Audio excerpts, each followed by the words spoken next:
Bonjour tout le monde. Alors aujourd'hui on vous emmène avec nous découvrir Mazarone. Nous sommes toujours sur l'aire de camping-car El Montréal. D'ailleurs je vous remets le lien de la vidéo dédiée dans la description. Nous partons à pied et on commence par nous rendre à la tour del Molinet, appelée aussi la tour des rois catholiques.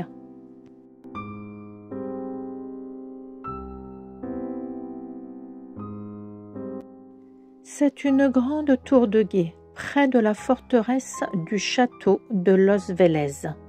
Il semblerait que celle-ci fut construite dans les années 1400.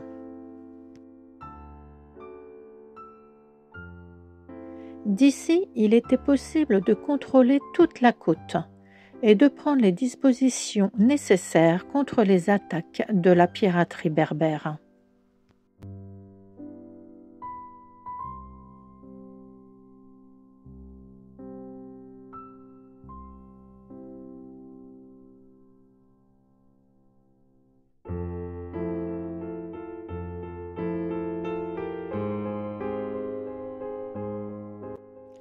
D'ailleurs, en montant, pour nous y rendre, on aperçoit au loin le château de Los Vélez.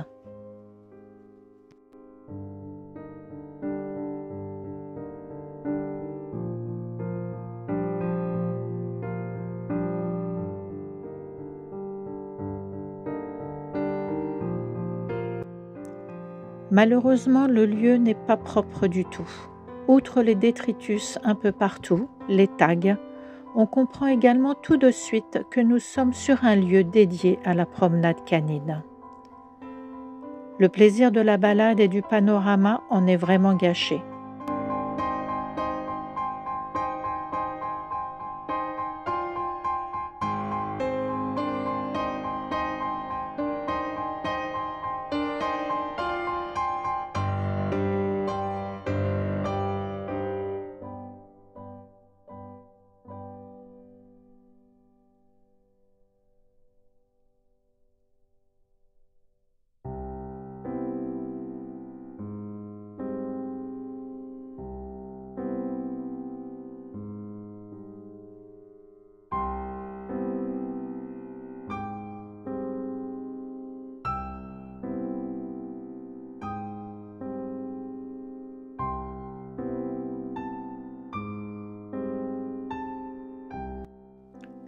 Donc on repart et cette fois on se dirige vers l'église couvent La Purissima.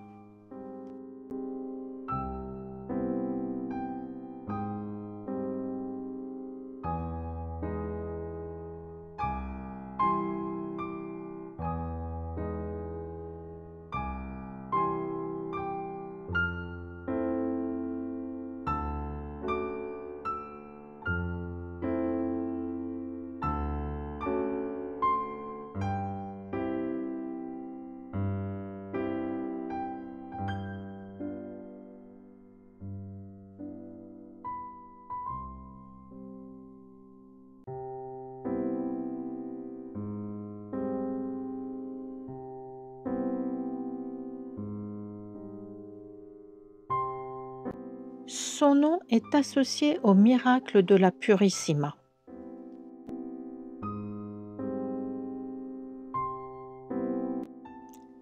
À la fin du XVIe siècle, en 1585, il se produit un fait insolite.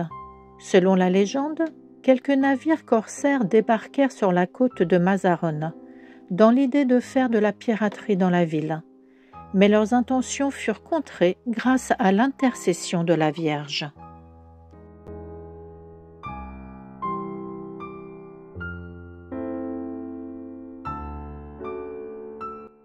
C'est plus tard, au XVIIe siècle, que les franciscains fondèrent un couvent.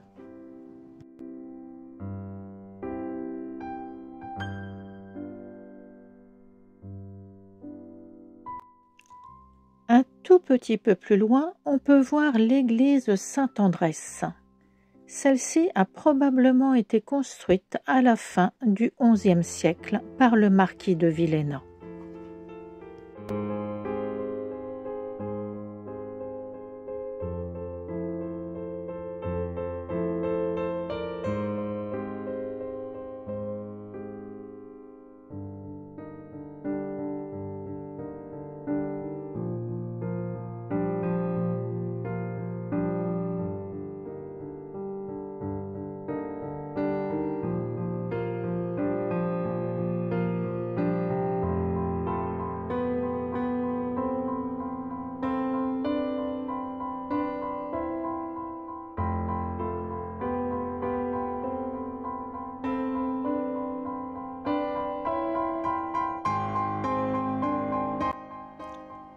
On se dirige à présent vers la place de la mairie.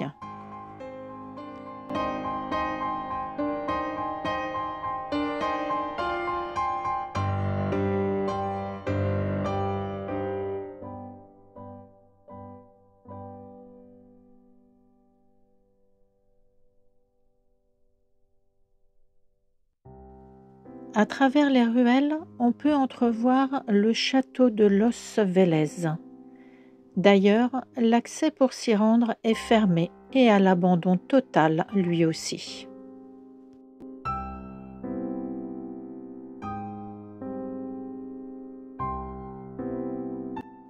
En venant jusqu'à la mairie, on voulait découvrir l'église Sant'Antonio de Padua.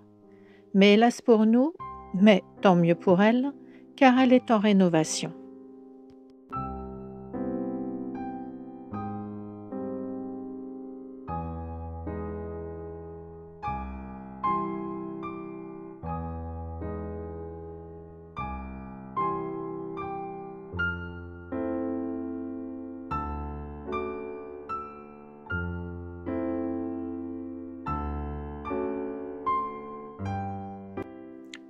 On va quand même aller jeter un œil à la Casa Consistoriale. Anciennement la mairie, c'est aujourd'hui un espace culturel et d'exposition.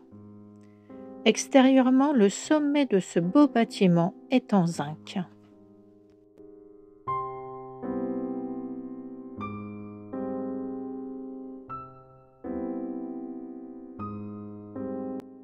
Juste en face, ou presque, se trouve le casino ou cercle culturel.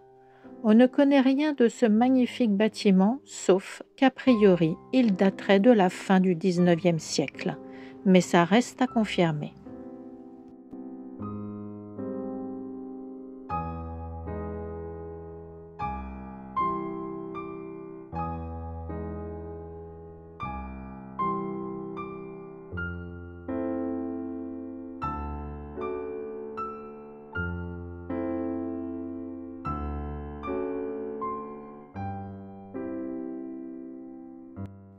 Le lendemain, on décide de nous rendre sur le site des mines de Mazarone, le lieu emblématique de cette ville.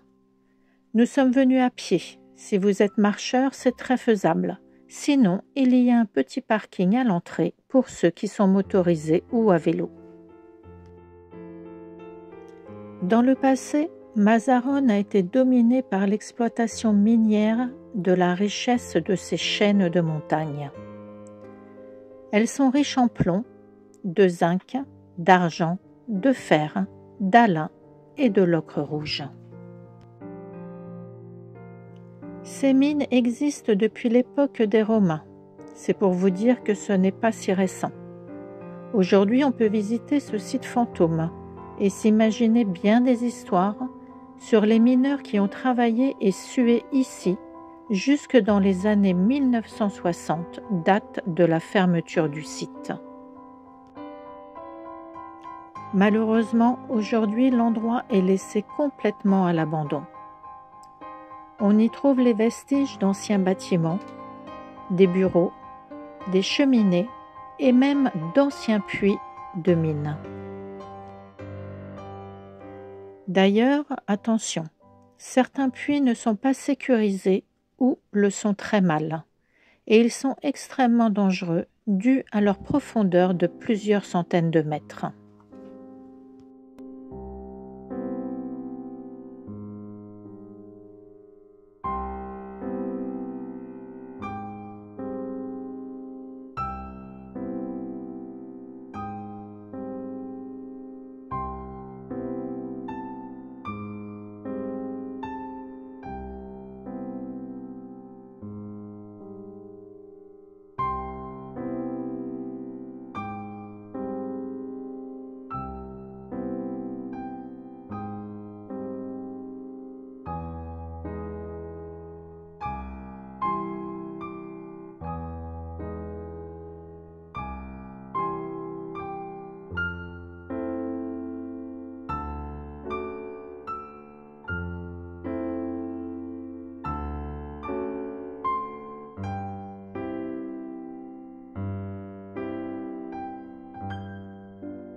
Voilà, c'est ici que se termine notre découverte de Mazarone. J'avoue que le site des mines est un lieu extraordinaire et encore bien chargé d'histoire. Dans la prochaine vidéo, on vous emmènera avec nous à Puerto de Mazarone. Alors, en attendant, de bonnes balades à vous tous et à très bientôt. Bye bye!